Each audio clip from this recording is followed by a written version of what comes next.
அனைவருக்கும் வணக்கம். சங்கத்தமிழ் இலக்கிய பூங்கா தலைவராம் திருவள்ளுவரை வணங்கி செயலாளர் பாவேந்தர் பாரதாசனை வணங்கி மகிழ்கிறேன். நிகழ்வு 22.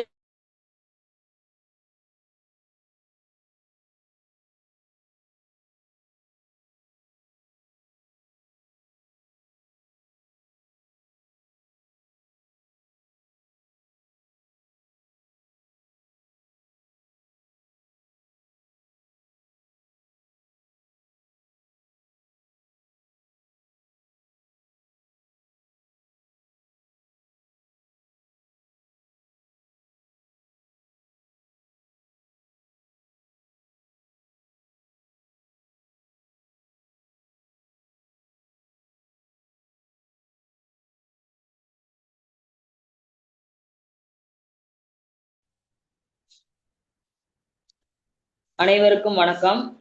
சங்கத்தமிழ் இலக்கிய பூங்கா தலைவராம் திருவள்ளுவரை வணங்கி செயலாளர் பாவேந்தர் பாரதாசனை வணங்கி மகிழ்கிறேன். திருக்குறள் கருத்தரங்கம் நிகழ்வு 22 30/3/2026. சங்கத்தமிழ் இலக்கிய பூங்கா ஒருங்கிணைப்பாளர் தமிழ்ச்செம்மல் கவிச்சுடர் பன்முக ஆற்றல் கொண்டவர் நீலகண்ட தமிழன் ஐயாவை நிகழ்விற்கு வருக வருக என இருகரம் கூப்பி வரவேற்கின்றேன். மேலும் இந்நிகழ்வை வானொலி மூலம் ஒளிபரப்பும் செய்யும் ஜெர்மனி வானொலி இயக்குனர் திரு நயனிக் விஜயன், திருமதி சசிகலா நயனிக் விஜயன் அம்மா அவர்களையும் வணங்குகிறேன். இந்நிகழ்வை வலையேற்றம் செய்யும் திருக்குறள் தொண்டர் சிவகாமி சண்முகசுந்தரம் அம்மா அவர்களையும் வணங்குகிறேன். மேலும் இன்று கருத்துரை வழங்க இணைந்துள்ள அனைவரையும் வருக வருக என வரவேற்கின்றேன். அதிகாரம் 106 இரவு, 107 இரவு அச்சம், 108 கயமை, 109 பகையனை குறுத்தல், 110 குறிப்பறிதல். 106 முதல் 110 வரை தங்களுடைய கருத்துக்களை எடுத்துக் கூறலாம். ஒரு செயலை மேற்கொள்ளும் போது எத்தகைய எண்ணம் வேண்டும்? அதில் புகழ் பெற வேண்டும் என்ற எண்ணம். நிலையில்லாதவர்களை நிலையானவை என்று எழுதும் அறிவு எத்தகைய அறிவு? அரிய அறிவு. இவ்வுலகம் எத்தகைய பெருமை உடையது? நேற்று இருந்தவர் இன்று இல்லை என்னும் பெருமை. போன்ற கருத்துக்கள் திருவள்ளுவர் வழங்கியது. இப்பொழுது கருத்துரை வழங்க அரங்கநாயகி அம்மாவை அன்புடன் அழைக்கிறேன். அரங்கநாயகி அம்மா. வணக்கம்மா. வணக்கம்மா. சங்கத்தமிழ் இலக்கிய பூங்காவின் தலைவராம் திருவள்ளுவரை வணங்கி செயலராம் பாரதிதாசனை வணங்கி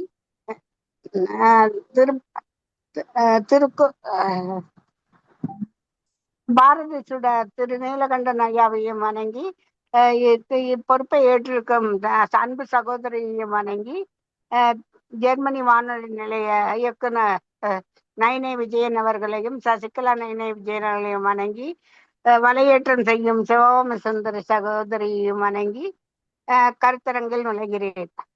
நான் எடுத்துக்கொண்ட தலைப்பு கயமை அதிகாரம். திருவள்ளுவரின் குரல் ஒவ்வொன்றும் எழில் சொட்டும் அறிவொளி பரப்பும் அற்புத படைப்பாகும். நாட்டுக்கும் வீட்டுக்கும் தேவையான எல்லா பொருளும் இதன்பால் உள, இல்லாத பொருளே இல்லை. கருத்து கருவூலம் இன்பப் புதையல் சிறந்த இலக்கிய பட்டகம் தான் திருக்குறள். தனது என்ற தற்பெருமை, ஏமாற்றுதல், ஊழல், அவமதித்தல், போலி வேடம் போடுதல் போன்ற கயமைகளை 10 குறளில் வெளிச்சம் போட்டு காட்டுகிறார் திருவள்ளுவர். கயமை என்ற அதிகாரத்தை பொறுப்பாளில் கடைசி அதிகாரமாக வைத்துள்ளார். முதல் குறளில் கயவர்களும் மற்றவர்களைப் போல் தோற்றத்தில் இருப்பர், ஆனால் பழிப்பாவங்களுக்கு அஞ்ச மாட்டார்கள் என்கிறார். மக்களைப் போலவர் கயவர், அவரென்ன ஒப்பாரியாம் கண்டது இல் என்ற குறள் அது. அடுத்த குறளில் கயவர்களின் குணத்தை பற்றி விவரிக்கிறார். இவர்கள் எதற்கும் அஞ்சி கவலைப்பட மாட்டார்கள் என்கிறார். நன்று அறிவாரின் கயவர் திருவுடையார் நெஞ்சத்து அவலம் இலர் என்ற குறளில் இக்கருத்தை காணலாம். எதையும் சிந்தியாது மனம் போன போக்கில் செயல்படுவர் என்று அடுத்த குறளில் கூறுகிறார். திருவள்ளுவரின் குறள் ஒவ்வொன்றும்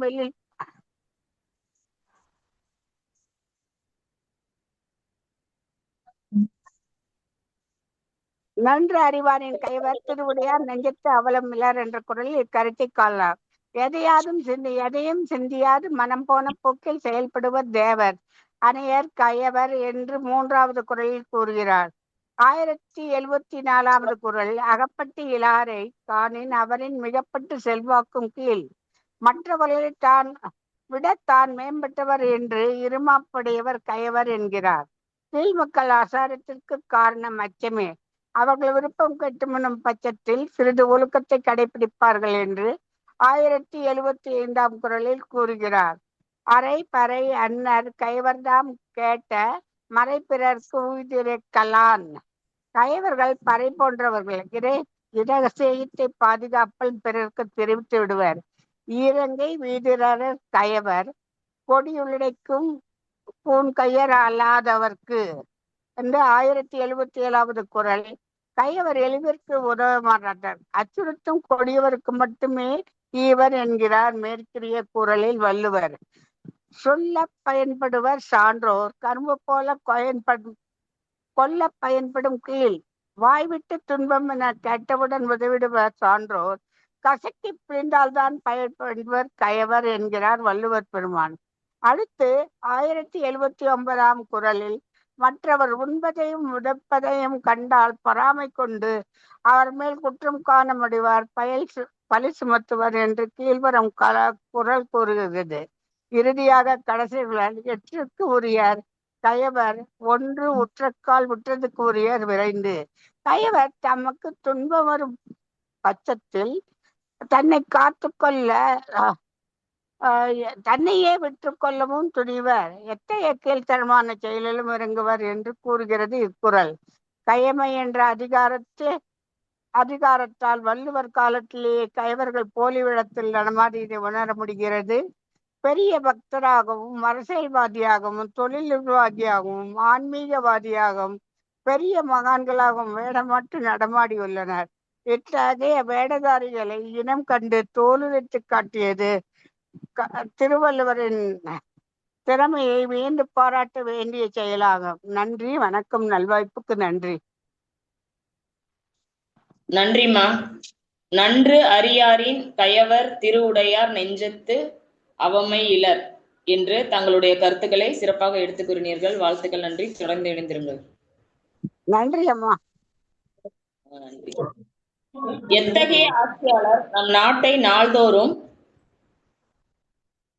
கொஞ்சம் ஆள வேண்டும், நாள்தோறும் நாட்டின் நிலைமை அறிந்து சரியாக ஆட்சி செய்ய வேண்டும் ஆட்சியாளர். எத்தகைய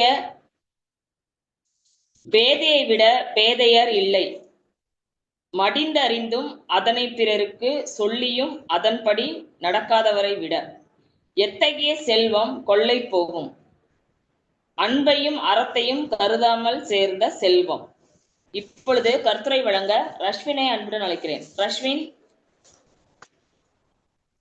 வணக்கம் அம்மா. அனைவருக்கும் வணக்கம். என் பேர் நான் 8ஆம் வகுப்பு இ பிரிவு படிக்கிறேன். நான் எடுத்துக்கொண்ட அதிகாரம் 106 இரவு. முதல் குறள் 1051. இரத்தார்க்க காணின் கரப்பின் அவர் பழி தம் பழி அன்று. பிச்சை கொடுக்க தகுதி உள்ளவரை தேடி பிச்சை கேட்கலாம், ஆனால் அவர்கள் வைத்து கொண்டே இல்லை என்றால் பாவம் அவர்களுக்கு தான், கேட்டவர் குற்றம் அல்ல. அடுத்தது 1052ஆம் குறள். இன்பம் ஒருவருக்கு இரத்தல் இறந்தவை, துன்பம் உறா அவரின். பிச்சை கேட்ட பொருள் யாருக்கும் வருத்தமின்றி கிடைக்குமானால் பிச்சை எடுப்பதும் ஒருவனுக்கு இன்பமான செயல்தான். அடுத்ததாக 1053ஆம் குறள். கரப்பு இலா நெஞ்சின் கடன் அறிவார் முன் நின்று இறப்பும் ஓர் ஏறார் உடைத்து. பிச்சை கேட்டவருக்கு வைத்து கொண்டு இல்லை என சொல்லாமல் கடமை என தருபவரிடம் பிச்சை கேட்பதும் சிறப்புதான். 1054ஆம் குறள்.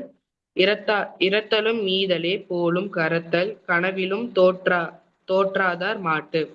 இல்லை என்று சொல்ல கனவிலும் நினைக்காதவரிடத்தில் பிச்சை எடுப்பதும் மற்றவருக்கு கொடுப்பதும் போன்ற சிறப்பே ஆகும். அடுத்ததாக 1055ஆம் குறள். கரப்பிலார் வையகத்து உண்மையால் கண்ணின்றி இறப்பவர் மேற்கொள்வது. இல்லை என சொல்லாமல் கொடுக்கும் நல்லவர் இருப்பதால் தான் தாராளமாக பிச்சை எடுப்பவர்கள் கேட்கிறார்கள். அடுத்ததாக இந்த அதிகாரத்துக்கு ஏற்ற ஒரு கதையை கூறுகிறேன். ஒரு கிராமத்தில் ஒரு முதியவர் இருந்தார். அவர் மிகவும் ஏழை. வாழ்வதற்காக தினமும் வீடு வீடாக சென்று பிச்சை கேட்பார். ஒரு நாள் ஒரு செல்வந்தரிடம் வீட்டுக்கு சென்றார். அந்த செல்வந்தர் கோபமாக ஏன் வேலை செய்யாமல் பிச்சை கேட்கிறார் என்று திட்டினார். முதியவர் அமைதியாக, நான் வயதானவன், வேலை செய்ய முடியாது. ஆனால் நான் கேட்பது அவமானம் என்றாலும் அது உயிர் காக்கும் வழி என்றார். அதை கேட்ட செல்வந்தர் மனம் உருகி அவருக்கு உணவும் உதவியும் அளித்தார். கதையின் கருத்து: இரவல் கேட்பவர்களை இகழாமல் அவர்களின் நிலையை புரிந்து உதவ வேண்டும். நன்றி அம்மா. நன்றி. நன்றி. இன்பம் ஒருவருக்கு இரத்தல் இறந்தவை துன்பம் உறார் வரின் என்று தங்களுடைய கருத்துக்களை சிறப்பாக எடுத்து கூறினீர்கள். நன்றி, வாழ்த்துக்கள். தொடர்ந்து இணைந்திருங்கள். நன்றி அம்மா. நன்றி. நன்றி. ஒன்றே உலகம் என்னும் உயர்ந்த நோக்கத்திற்கு வழிகாட்டும் சிறந்த நூல் திருக்குறள். ஒன்றே உலகம் என்னும் உயர்ந்த நோக்கத்திற்கு வழிகாட்டும் சிறந்த நூல் திருக்குறள். ஐம்புலன்களையும் அடக்கும் ஆற்றல் பெறுவது அறிவு வல்லமை. ஐம்புலன்களையும் அடக்கும் ஆற்றல் வல்லமை பெறுவது அறிவு வல்லமை. அறம் என்னும் உயர்வாக சொல்லப்படுவது இல்லறம். அறம் என்னும் உயர்வாக சொல்லப்படுவது இல்லறம். உலகில் இன்பமாக வாழ்வோர் பெறும் சிறப்புக்கெல்லாம் எது காரணம்? அன்பு. இப்பொழுது கருத்துரை வழங்க நட்சத்திர பரணி அன்புடன் அழைக்கிறேன். நட்சத்திர பரணி. வணக்கம் அம்மா. வணக்கம்மா. அனைவருக்கும் வணக்கம். என் பெயர் நட்சத்திரா வருணி. நான் 7ஆம் வகுப்பு ஆ பிரிவு படிக்கின்றேன். நான் எடுத்துக்கொண்ட அதிகாரம் 108 கயமை. கயவர் என்போர் இழிந்த குணம் கொண்டவர். மனித உருவில் இருந்தாலும் சான்றோர் போன்று குணத்தில் உயர்ந்தவர்களாக இருக்க மாட்டார்கள் என்பதை வள்ளுவர் இந்த அதிகாரத்தில் விளக்குகிறார். மக்கள் போல்வர் கயவர் அவரென்ன ஒப்பாரி யாங்கண்டது இல். கீழ் மக்கள் தோற்றத்தினால் மனிதரை போலவே இருப்பார்கள். இவ்வகையான ஒற்றுமையை நாம் வேறு எங்கும் கண்டதில்லை. ஈர்ங்கை விதிரார் கயவர் கொடியுடைக்கும் கூன்கையரல்லாதவர்க்கு தம் கன்னத்தை அடித்து உடைக்க கையை ஓங்கியவர்களல்லாது கீழ் மக்கள் தாம் உண்ட எச்சில் கையை உதரமாட்டார். சொல்ல பயன்படுவர் சான்றோர் கரும்பு போல் கொல்ல பயன்படும் கீழ். ஒருவர் தம்மிடம் குற்றங்களை சொன்ன அளவில் மேன்மக்கள் மனம் இறங்கி பயன்படுவர். கீழ் மக்கள் கரும்பை போல நெருங்கி வருந்திருந்தான் பயன்படுவர். உடுப்பதூவும் உண்பதூவும் காணின் பிறர் மேல் வடுக்கான் வற்றாகும் கீழ். கீழ்மகன் பிறர் நன்றாக உடுப்பதையும் ஒன்பதையும் கண்டால் பொறாமையால் அவர் மீது குற்றம் காண்பான். இந்த அதிகாரத்தை பற்றி ஒரு சிறிய கதை. ஒரு ஊர்ல வேலன் ஒரு வியாபாரி இருக்கான்.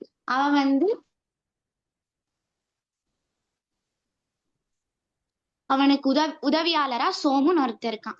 சோமு கயமை குணம் உடையவன்.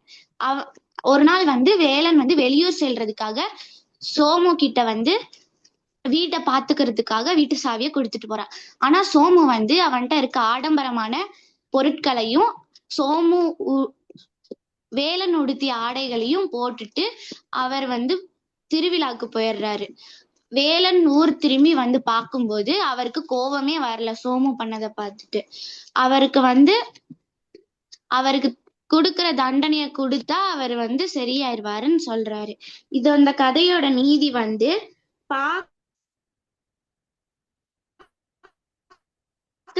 நல்லவர்கள் மாதிரி இருப்பாங்க. அவ்வளவுதாம்மா. நன்றி. நன்றிம்மா, நன்றி. தேவர் அணையவர் கயவர் அவர்தாம் மேலான செய்யாதொழுகலான் என்று தங்களுடைய கருத்துக்களை சிறப்பாக கதையின் மூலம் எடுத்துக் கூறினீர்கள். வாழ்த்துக்கள், நன்றி. தொடர்ந்து இணைந்திருங்கள். நன்றி, நன்றி. வள்ளுவர் வன்மையுள் வன்மை எது? அறிவிலார் செய்யும் தீங்கை பொறுத்துக் கொள்வது. வன்மையுள் வன்மை எது? அறிவிலார் செய்யும் தீங்கை பொறுத்துக் கொள்வது. பொறுமை பண்பால் எது சிதைக்கும்? மன கட்டுப்பாடு. சிறந்த பண்பாளரின் வளர்ச்சியையும் மதிப்பையும் கெடுப்பது எது? அவர் போல பயனில்லாத பேச்சு. அவர் போல பயனில்லாத பேச்சு. இப்பொழுது கருத்துரை வழங்க ஐஸ்வர்யாவை அன்புடன் அழைக்கிறேன். அனைவருக்கும் வணக்கம். வணக்கம் அம்மா. வணக்கம்மா. வணக்கம். சங்கத்தமிழ் இலக்கிய பூங்காவை வணங்கி நான் மிக்க மகிழோடு இருக்கின்றேன்.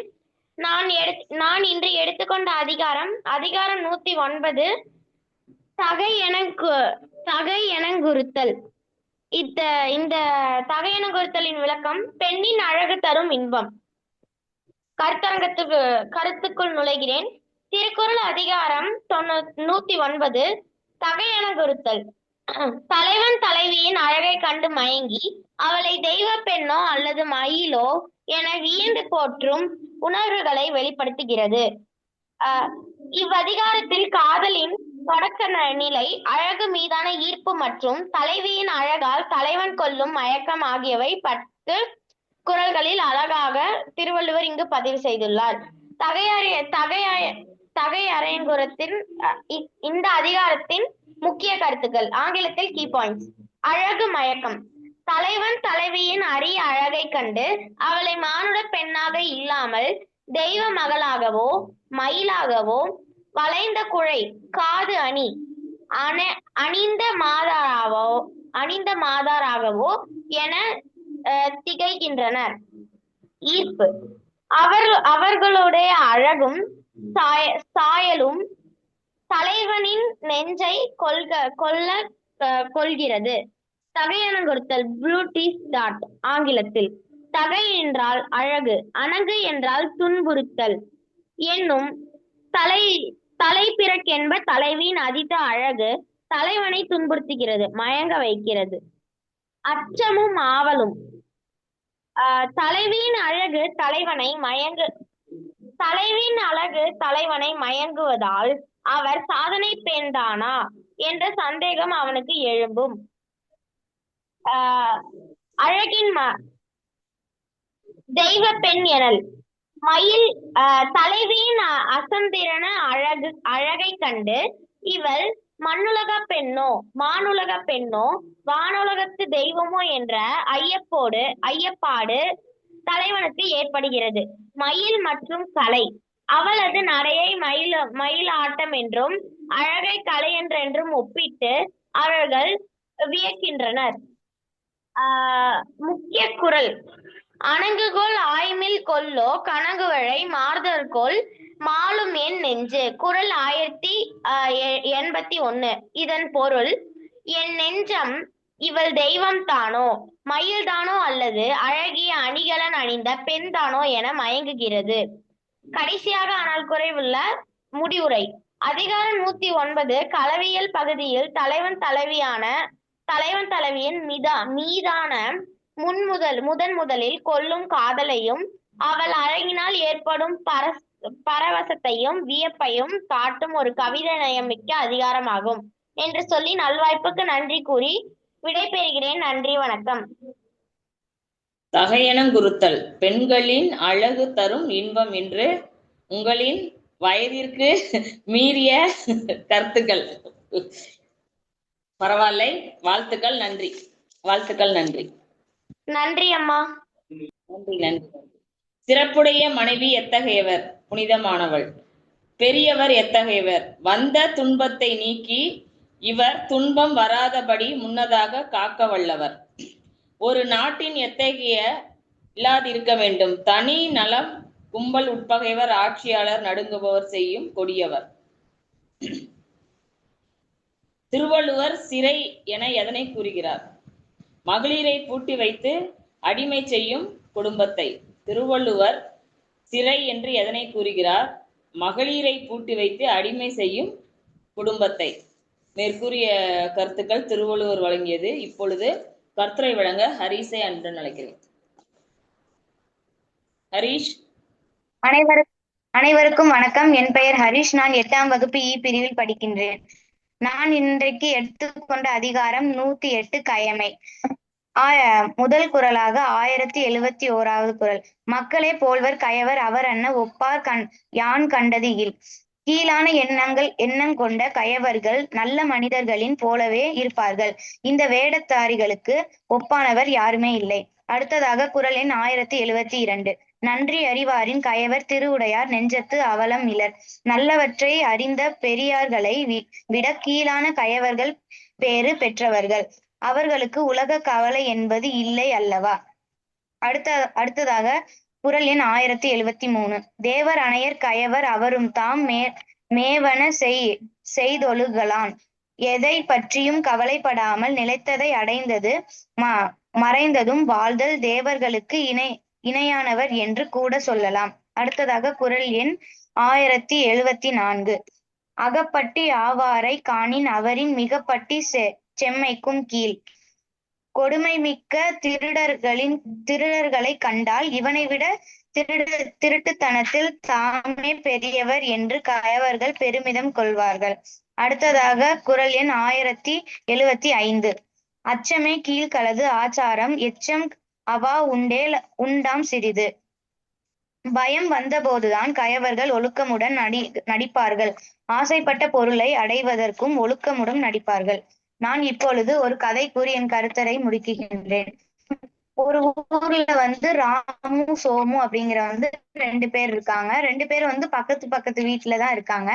அவங்க ராமு அப்படிங்கிறவர் நல்லா உழைச்சு வீட்டுக்கு பணம் கொடுத்து குடும்பத்தை நல்லா பாத்துக்குவாரு. ஆனா சோமு எந்த வேலைக்குமே போகாம ரொம்ப சோம்பேறியா வீட்டிலேயே இருப்பாரு. அப்படிதான் ஒரு நாள் ராமு நல்லா வேலை பார்த்து சம்பாதிச்சு காசு சேர்த்து வச்சு வீட்டுக்கு முன்னாடி ஒரு சின்ன நிலம் மாதிரி வாங்குறாங்க. அதை பார்த்த உடனே சோமுக்கு ரொம்ப பொறாமை ஆயிடுது. எப்படி இவன் மட்டும் இவ்வளவு பெரிய நிலம் எல்லாம் வாங்குறான் அப்படின்னு சோமு நினைக்கிறாங்க. அதுக்கப்புறம் சோமு யாரும் வீட்டுல இல்லாத நேரமா பார்த்து அந்த நிலத்துல இருக்க பயிர்கள் எல்லாம் இருக்கும்ல, அங்க போய் ஒரு பாம்பு ரொம்ப நஞ்சை உடைய பாம்பு, அப்புறம் இந்த பயிர்களை அழைக்கக்கூடிய பூச்சி இதெல்லாம் போய் விட்டுடுறாங்க. அந்த பூச்சி இந்த பாம்புகள் இதெல்லாம் போய் அந்த நிலத்துல இருக்க அந்த தாவரங்கள் இதெல்லாம் அழிச்சு எல்லாம் நாசமா பண்ணிடுதுங்க அந்த நிலத்தை. உடனே வெளியே போயிட்டு வந்த ராமு பார்த்துட்டு யார் இந்த மாதிரி எல்லாம் பண்றா அப்படின்னு சொல்லி சோமு பக்கத்து வீட்டுல சோமுதான் இருந்தார் வெளியவே. அதனால அவர்கிட்ட போய் கேட்கும் போது சோமு எனக்கெல்லாம் தெரியாது, நான்லாம் பார்க்கவே இல்லை, நான் வீட்டுக்குள்ளேதான் இருந்தேன் அப்படின்னு பொய் சொல்லிடுறாரு. அதனால ராமு ரொம்ப மனசுடைஞ்சு போய் மறுபடியும் இந்த நிலத்தை பயிர்கள் எல்லாம் பயிரிட்டு சுத்தம் செஞ்சு மறுபடியும் பயிர்கள் எல்லாம் நடுறாங்க. அதுக்கப்புறம் கொஞ்ச நாள் போகுது. அதுக்கப்புறம் சோமு நிறைய பேர்த்துக்கிட்ட கடன் வாங்கி வச்சிருப்பாரு வேலைக்கே போகாதனால. அந்த கடன்காரங்க எல்லாம் கேட்கும் போது தரேன்னு சொல்லிட்டே இருப்பாரு. ஒரு நாள் பார்த்து எல்லாருமே வீட்டுக்கு வந்துருவாங்க. வீட்டுக்கு வந்தோடனே அந்த சோமு எங்க போறதுன்னு தெரியாம வேகமா ஓடி போய் அந்த ராமு நிலத்துல இருக்க ஒரு பெரிய மரத்துக்கு பின்னாடி போய் ஒளிஞ்சிடுறாரு. அப்போதான் அவருக்கு குற்றுணர்ச்சியா இருக்கு. அன்னைக்கு நம்ம தானே இந்த நிலத்தை பயிர்கள் செடி இதெல்லாம் பூச்சி இதெல்லாம் விட்டு நாசம் செஞ்சோம், நம்மளே போய் இங்கேயே ஒளிஞ்சுக்கிறோமே. அப்ப அந்த நிலம் மட்டும் அந்த மரம் இல்லைன்னா அவர் காப்பாத்திருக்கவே முடியாது சோமு யாருனாலையும். அதனால எப்பவுமே யாரோட இதையும் பார்த்து பொறாமப்படாம இருக்கணும். நன்றி அம்மா. சிறப்பு சிறப்பு, கதை அருமை ஹரீஷ். நன்றி அம்மா. அச்சமும் கீழாது ஆசாரம் எச்சம் அவா உண்டேல் உண்டாம் சிறிது என்று தங்களுடைய கருத்துக்களை சிறப்பாக எடுத்துக் கூறினீர்கள். வாழ்த்துக்கள். நன்றி. நன்றி அம்மா. நன்றி நன்றி. உலகத்து மக்களை எல்லாம் பெரிதும் விரும்புகின்ற பேரறிவாளர் பெற்ற செல்வம் எதை போன்றது? ஊருணி நீரால் நிறைந்தது போன்றது. ஊருணி நீரால் நிறைந்தது போன்றது. அருள் இல்லாதவர் அறம் செய்வது எதை போன்றது? அறிவும் தெளிவும் இல்லாதவர் மெய்ப்பொருளை உணர்வது போன்றது. மனத்தை அடக்கும் வலிமை இல்லாதவர் தவவேட போட்டு ஏமாற்றுவது எதை போன்றது? பசு புலித்தோல் போர்த்தி பயிரை மேய்வது போன்றது. கருத்துக்களை திருவள்ளுவர் வழங்கியது. இப்பொழுது கருத்துரை வழங்க மதுபாலனை அன்புடன் அழைக்கிறது. மதுபாலன். அனைவருக்கும் வணக்கம். நான் ஜெயசாரதா பள்ளியில் 7ஆம் வகுப்பு ஆ பிரிவில் படிக்கின்றேன். சங்க தமிழ் இலக்கிய பூங்காவில் கலந்து கருத்துரை வழங்க மிகவும் ஆவலாய் உள்ளேன். நான் இன்று எடுத்துக்கொண்ட அதிகாரம் 109 தகையணங்குறுத்தல். காதல் தலைவன் தலைவியின் அசாதாரணமான அழகை கண்டு வியந்து அவள் மானுட பெண்ணா தெய்வமா அல்லது மயிலா என மயங்கி அவளது அழகால் மயக்கம் உறுதலை இந்த அதிகாரம் விவரிக்கிறது. நான் இப்பொழுது எடுத்துக்காட்டாக ஒரு கதை கூறப் போகிறேன். கதை வேந்தனும் கானக தேவதையும். ஒரு நாள் வேந்தன் என்ற இளம் வீரன் வேட்டையாட ஒரு அடர்ந்த சோலைக்குள் சென்றான். அதுவரை எத்தனையோ போர்களை கண்ட அவனுக்கு பயம் என்றால் என்னவென்றே தெரியாது. ஆனால் அன்று அந்த சோலையில் அவன் கண்ட காட்சி அவனது வீரத்தை மொத்தமாக உலுக்கியது. பூக்கள் பூத்து குலுங்கும் ஒரு மரத்தில் ஒரு பெண் நின்று கொண்டிருந்தாள். அவள் சாதாரண பெண்ணாக தெரியவில்லை. வேந்தன் அவளை பார்த்ததும் திகைத்து நின்றான். அவனது மனம் குழம்பியது. இவள் யார்? வான் உலகத்திலிருந்து வந்த தேவதையா அல்லது தோகை விரித்திடும் அழகிய மயிலா அல்லது கனமான காதணிகளை அணிந்த மானிட பெண்தானா என்று அவன் மனம் மயங்கியது. அவள் நிமிர்ந்து வேந்தனை பார்த்தாள். அந்த பார்வை ஒரு பெரிய படை தன்னை எதிர்த்து வருவது போன்ற அச்சத்தை அவனுக்குள் ஏற்படுத்தியது. வேந்தன் தனக்குள் பேசிக்கொண்டான்.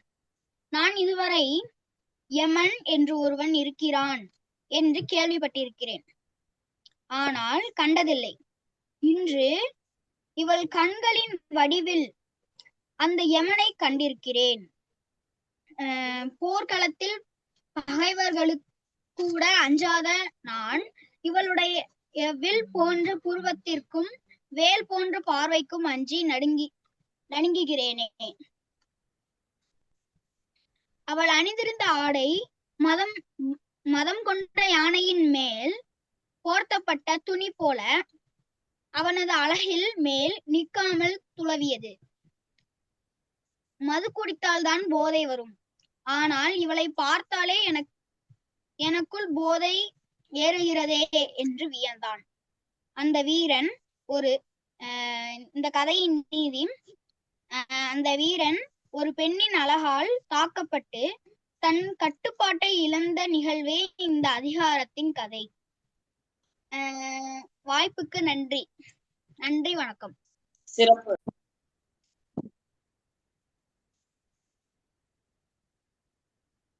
உயர்ந்த மக்களை எல்லாம் பெரிதும் விரும்புகின்ற பேரறிவாளர் பெற்ற செல்வத்தை எதை போன்றது? ஊருணி நீரால் நிறைந்தது போன்றது. எத்தகையவர் நட்பை விட அறிவுடையவரின் பகை கோடி மடங்கு நல்லது. அறிவில்லாதவரின் மிக நெருங்கிய நட்பை விட. எத்தகையவர் நட்பை ஒன்று கொடுத்தும் கொள்ள வேண்டும். நல்ல குடியில் பிறந்து நமக்கு யாரும் பழிக்கு நானுடையார் நட்பை. இப்பொழுது கருத்துரை வழங்க யோகாஸ்ரீ அன்புடன் அழைக்கிறேன். யோகாஸ்ரீ. வணக்கம் அம்மா. வணக்கம். பூங்காவிற்கு எனது வணக்கத்தை தெரிவித்துக் கொள்கின்றேன். அதிகாரம் 108 கயமை சொல்ல போகிறேன். மக்களே போல்வர் கயவர் அவர் என்ன முப்பாறு யாங்கண்டது. கீழ் மக்கள் தோற்றம் போன்றவற்றில் மனிதரை போலவே இருப்பார்கள். இவ்வகையான ஒற்றுமை நாம் வேறு எங்கும் கண்டதில்லை. கயவர்கள் போன்ற ஒற்றுமை உள்ளவர்கள் வேறு எங்கேயும் நம்மால் காண முடியாத அளவிற்கு உள்ளவர்களாக விளங்குகின்றார்கள். நன்றறிவோரே கயவர் திரு உடைய நெஞ்சத்து அவலமில.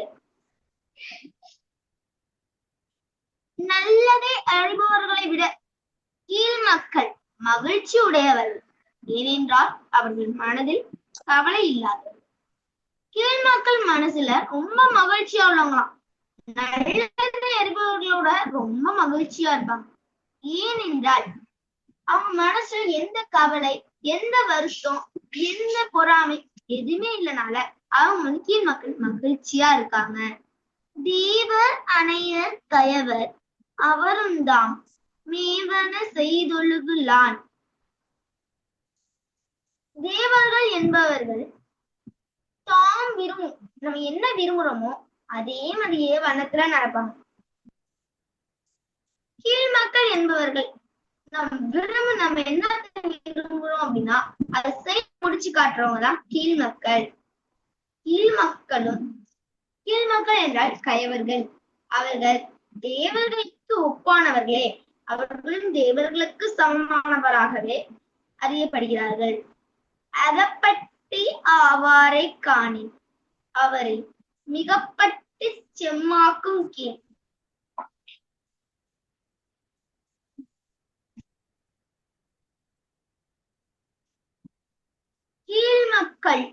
கீழ்மகன் என்பவன் ஒருவன் தனக்கு கீழ் நடப்பவனை கண்டால் தான் அவனை விட உயர்ந்தவன் என்று கருதி இருமாப்பான் என்பது இதன் பொருளாகும். அச்சமே கீழ்களது ஆசாரம் எச்சம் அவா உண்டாம் சிறிது. கீழ் மக்களின் ஒழுக்கத்திற்கு காரணம் அவர்களது அச்சமே. கீழ் மக்கள் என்பவர்கள் ரொம்ப ஒழுக்கமா இருப்பாங்களாம். ஏன் அவங்க அப்படி ஒழுக்கமா இருக்காங்கன்னா அவங்களுக்கு உள்ள அச்சம், பயம் போன்றவை.